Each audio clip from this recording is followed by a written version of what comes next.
몇 년 전 나는 서울 외곽의 작은 시골 마을에 살고 있었다. 그곳은 도시의 번잡함과는 거리가 멀고 조용하고 평화로운 분위기를 풍겼다. 어린 시절부터 이 마을에 살았던 나는 수많은 전설과 이야기를 듣고 자랐다. 가장 유명한 이야기는 잃어버린 길에 대한 것이었다. 잃어버린 길은 마을 외곽의 숲속 깊은 곳에 있다고 전해졌다. 그 길은 절대 찾아서는 안 되는 곳으로 한번 들어가면 결코 되돌아올 수 없다는 소문이 돌았다. 대부분의 사람들은 단순한 미신이라며 웃어넘겼지만 나는 어릴 적부터 이 길에 대한 불길한 호기심을 품고 있었다. 그렇게 몇 년이 흘러 대학생이 된 어느 여름 방학, 나는 친구 2명과 함께 잃어버린 길을 찾아가기로 결심했다. 친구들은 처음엔 꺼려했지만 내 끈질긴 설득 끝에 결국 동행하기로 했다. 우리는 늦은 오후에 붉은 하늘 아래 마을을 떠나 숲 쪽으로 발걸음을 옮겼다. 숲은 처음에는 그저 평범한 자연 풍경일 뿐이었다. 그러나 숲속 깊이 들어갈수록 기이한 느낌이 엄습해왔다. 나무들은 점점 키가 커지고 그늘은 짙어졌으며 공기는 서늘해졌다. 우리가 걸음을 옮길 때마다 어디선가 속삭이는 소리가 들리는 것 같았다. 나는 친구들이 농담으로 날 겁주려는 것이라 생각했지만 그들의 얼굴에서도 불안감이 서려 있었다. 어느덧 어둠이 짙어질 무렵 우리는 한갈림길에 다다랐다. 길가엔 오래된 목재 표지판이 있었는데 이제는 글자가 거의 사라져 알아볼 수 없을 정도였다. 우리는 망설임 끝에 오른쪽 길을 택했다. 그 순간 뭔가 잘못되었음을 직감할 수 있었다. 주변이 갑자기 고요해지고 숲의 소리마저 사라진 것이다. 우리는 불안한 마음을 억누르고 한참을 걸었다. 하지만 걸어도 길이 반복되는 것처럼 보였다. 게다가 공교롭게도 휴대전화마저 터지지 않았다. 친구 한 명이 농담 반 진담 반으로 벌써 잃어버린 거 아니냐고 말했지만 그 목소리엔 떨림이 담겨 있었다. 그렇게 한참을 걸은 후 우리는 작은 빈터에 도착했다. 그곳엔 낡은 오두막이 하나 있었다. 이상하게도 그런 숲속 한가운데에 있어선 안 될 것 같은 오두막이었다. 우리는 두려웠지만 호기심을 이기지 못하고 오두막을 살펴보기로 했다. 오두막은 버려진 지 오래된 것처럼 보였고 문은 녹슨 자물쇠로 잠겨 있었다. 그러나 창문 하나가 조금 열려 있어 손전등을 비춰 안을 들여다보았다. 내부는 어둡고 먼지가 쌓여 있었다. 그러다 무언가 반짝이는 것을 발견했다. 가까이 비춰보니 그것은 오래된 카메라였다. 호기심의 친구 중 한 명이 창문을 통해 카메라를 끌어당겼다. 카메라는 이상할 정도로 잘 작동했다. 우리는 돌아가며 장난삼아 셀카를 찍었다. 하지만 마지막 사진을 찍고 나서 우리는 큰 충격을 받았다. 사진 속 우리의 뒤편에 누군가 희미한 형체가 서 있던 것이다. 그 형체는 인간으로 보이지만 명확하게 식별할 수 없었다. 우리는 당황하여 머리부터 발끝까지 몸을 비추며 주위를 둘러봤지만 실제로는 아무도 없었다. 공포에 질린 우리는 그 즉시 그곳을 뛰쳐나왔다. 오두막을 떠나 되돌아가는 길은 더욱 혼란스러웠다. 같은 곳을 도는 기분이 들었고 발걸음은 무거워졌다. 시간을 확인해보니 이미 자정을 넘긴 상태였다. 이상하리만치 시간이 빨리 흐른 듯한 느낌이 들었다. 마침내 조용한 발소리와 함께 바람이 숲을 흔들었다. 시커먼 실루엣이 보였다가 사라지고 계속해서 우리의 주위에서 소리가 들렸다. 그것은 마치 우리가 숲의 일부가 된 기분이었다. 우리는 길을 잃었다는 절박한 사실을 깨닫고 능겁에 질린 채로 울기 시작했다. 캄캄하고 싸늘한 새벽이 되어갈 무렵 드디어 은은한 달빛 속에서 계곡 개천의 흐름을 발견했다. 물길을 따라가면 마을로 돌아갈 수 있을 것이라는 희망이 피어올랐다. 서둘러 개천을 따라가다 보니 어찌된 일인지 이미 아침이 되어 있었다. 마을 어귀에 다다른 우리를 마치 악몽에서 깨어난 듯한 기분으로 무사히 집으로 돌아갈 수 있었다. 마을로 돌아온 후 우리는 그날의 사건에 대해 철저한 비밀을 지키기로 했다. 하지만 그 일을 경험한 후 나는 숲의 깊은 부분에서 나를 지켜보던 무언가가 아직도 날 관찰하고 있다는 기분을 지울 수 없었다. 이후로도 가끔씩 그때 찍은 사진 속의 형체가 꿈속에 나타났다. 친구들 역시 같은 악몽을 꿨다고 했지만 우리는 그저 우연이라며 부인을 했다. 지금도 나는 그 길을 떠올리면 몸서리가 쳐진다. 그날의 경험은 단순한 미신 이상의 무엇이었다. 아마도 그 숲에는 우리가 모르는 비밀이 숨겨져 있을 것이다. 다만 한 가지는 확실하다. 잃어버린 길은 단순히 길을 잃게 만드는 것이 아니라 그곳에 들어간 순간부터 우리의 정신마저 길을 잃도록 규도했다는 것이다. 혹시라도 이 글을 읽고 호기심이 생긴다면 제발 경고의 메시지를 잊지 말아주길 바란다. 어떤 길은 결코 찾아서는 안 되는 법이다. 두 번째 이야기 몇 년 전 나는 서울 변두리에 위치한 작은 아파트 단지로 이사했다. 단지는 오래된 건물들로 이루어져 있었고 주변에는 고전적인 분위기의 오래된 골목들이 얽혀 있었다. 아파트는 가격이 저렴했고 나에게 적합해 보였다.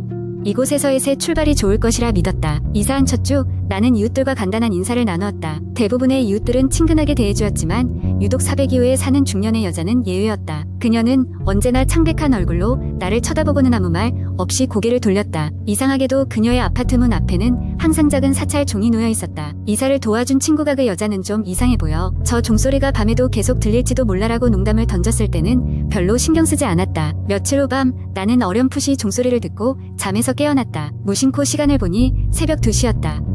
정확히 어디서 나는 소리인지는 알 수 없었지만 상당히 가까이서 들리는 듯했다. 나는 다시 잠을 청했고 그렇게 첫 주가 지나갔다.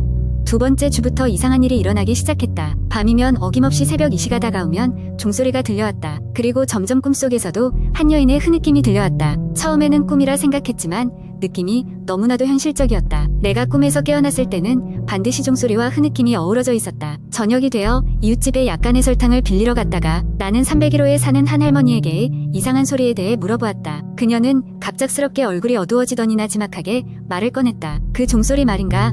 그게 402호 때문일 거야. 몇 년 전에 그 방에서 딸이 자살했다고 들었어. 엄마가 죄책감에 시달렸지. 그녀는 항상 딸의 귀신을 달래기 위해 불교시 의식을 치르는다고 해. 오싹한 느낌이 등줄기를 타고 흘렀다. 할머니가 덧붙였다. 하지만 그게 끝이 아니란다. 그 집에 너무 깊이 발을 들여놓으면 안 돼. 밤에 듣는 소리들, 그건 그저 꿈이라고 생각하는 게 좋아. 궁금증이 극에 달한 나는 어느 날 밤 결심을 하고 402호를 향했다. 살금살금 망설이며 문을 두드렸다. 하지만 누구의 대답도 없었다. 문 앞에 놓인 작은 사찰 종만이 바람에 살짝 흔들리며 은은한 소리를 냈다. 그렇게 한참을 서 있던 중 문이 살짝 열리더니 어둠 속에서 창백한 얼굴이 나를 응시했다. 그것은 바로 그 여자였다. 그녀의 눈은 붉게 충혈되어 있었고 마치 뭔가에 홀린 듯 보였다. 그녀는 나를 보자 문을 서서히 닫으며 한마디 했다. 그녀가 너에게 말했다면 빨리 떠나. 그 말 끝에 문틈 사이로 보인 아파트 내부는 살짝 휘황한 불빛 속에서도 차가운 응달이 들이운 것처럼 보였다. 으스스한 기운에 나는 더 이상 말을 이을 수가 없었다. 집으로 돌아와 다음날 아침에 아파트 관리사무소를 방문했다. 관리인은 약간의 망설임 끝에 402호 예전입 신고서와 관련된 서류들을 보여주며 말했다. 그 여자 고령씨는 실제로 딸을 잃고 나서부터 이상해졌습니다. 아무도 그녀의 말을 듣지 않으려 하죠. 하지만 그녀는 몇 년 전부터 고집스럽게 이곳을 떠나지 않고 있습니다. 결국 나는 그 아파트를 떠나 다른 곳으로 이사하게 되었다. 시간이 흘러 그때의 일은 오래된 기억이 되었지만 가끔씩 한밤중에 들리는 종소리는 여전히 등골을 서늘하게 만든다. 그리고 가끔 내 꿈속에서도 여전히 흐느끼는 여인이 나타난다. 그녀는 무엇을 말하려 했던 것일까? 아마도 그건 아직도 풀리지 않은 미스터리로 남아있을 것이다. 세 번째 이야기의 이름은 지수. 그리고 이번 이야기는 내가 대학교 1학년 때 겪었던 실제 경험이다. 친구들과 늦게까지 도서관에서 공부하고 나서 기숙사로 돌아가는 길이었다. 밤은 이미 깊어서 복도는 쥐죽은 듯이 조용했고 주위엔 아무도 없는 것처럼 느껴졌다. 기숙사로 들어서서 내 방으로 향했다. 우리는 오래된 건물에 살았는데 복도가 끝이 안 보일 정도로 길었다. 더구나 낡아서 그런지 형광등도 곳곳에서 깜박이고 있었다. 조금 섬뜩했지만 시험 기간이라 이런 밤이 많아 익숙해져 있었다. 내 방은 복도 끝거의 끝자락에 위치해 있었다. 며칠 전 내 룸메이트인 수민이 다른 긴급한 일로 집에 가게 되어 혼자 남게 되었는데 그래도 별일 없겠지 싶었다. 방에 도착해서 문을 열려고 할 때 이상하게도 문이 반쯤 이미 열려 있었다. 꽤 이상했지만 대수롭지 않게 여기고 들어갔다. 내부는 평소와 다르게 없었다. 그러나 가방을 내려놓고 의자에 앉는 순간 등 뒤로 오한이 느껴졌다. 누군가 나를 지켜보고 있는 듯한 기분이 문득 들었다. 제대로 살펴볼 생각으로 방을 한 번 더 둘러봤지만 역시 아무도 없었다. 그저 피곤해서 그런가 보다 하고 생각하며 침대에 누웠다. 1시간쯤 지났을까? 문득 잠에서 깨어나 보니 복도에서 뭔가 들리는 듯했다. 쿵쿵거리는 발소리였다. 처음에는 누군가 지나가나 싶어 무시하려 했지만 소리는 점점 더 커졌다. 복도 끝에서 내 쪽으로 오고 있었다. 두근거리는 가슴을 부여잡고 문을 살짝 열어봤으나 복도에는 아무도 없었다. 겁에 질린 나는 다시 문을 닫으려는데 은은한 속삭임이 귓가에 들려왔다. 내가 올 거라 했지. 라며 알 수 없는 말들이었다. 순간 놀라서 문을 확 닫고 침대 위로 뛰어올라 이불을 뒤집어썼다. 다시 귀를 기울였지만 그 소리는 사라지고 복도는 다시 고요해졌다. 아침이 되어 눈을 뜬 나는 밤에 일이 꿈이 아니었을까 생각했다. 하지만 이상하게도 복도 끝까지 가보니 끝이 보이지 않았다. 평소보다 더 길어진 듯한 느낌이었다. 당황스러움에 사람들을 불러와 하긴 했지만 다들 별다른 이상 없다고만 했다. 겁에 질린 채 학교에 갔고 그날은 그렇게 지나갔다. 밤이 다시 찾아왔고 이번에는 확실히 대응해야겠다고 생각했다. 손전등을 준비하고 모든 일이 꿈이 아니었다는 것을 다시 한 번 확인하기 위해 복도로 나가기로 했다. 복도에 들어선 순간 그날과 똑같이 형광등은 깜박거리기 시작했다. 마음을 굳게 먹고 걸음을 옮기기 시작했다. 가면 갈수록 복도는 더 길어졌고 나는 절대 도착하지 못할 것만 같은 기분이 들었다. 그때였다. 형광등이 완전히 꺼지면서 복도는 칠흑 같은 어둠에 휩싸였고 내 몸은 움직일 수가 없었다. 고요 속에서 무언가 맹렬히 다가오는 소리가 들렸고 이번엔 분명히 느낄 수 있었다. 무언가가 나를 쫓고 있었다. 공포에 질려 정신을 잃을 뻔한 순간 복도의 형광등이 다시 켜졌고 나는 처음 서 있었던 자리에 서 있었다. 방으로 돌아오자마자 문을 잠그고 나는 그대로 눕고 말았다. 다음 날 아침 난 다시는 그 복도를 혼자 걷지 않기로 마음먹었다. 룸메이트 수민이 돌아온 후로는 그런 일이 다시는 일어나지 않았다. 하지만 그날 밤 이후로 나는 그 복도를 지날 때마다 항상 서늘한 한기와 함께 누군가가 날 지켜보는 것 같은 기분에 사로잡혀야 했다. 그 복도는 나에게 끝없는 공포로 남아 있었다.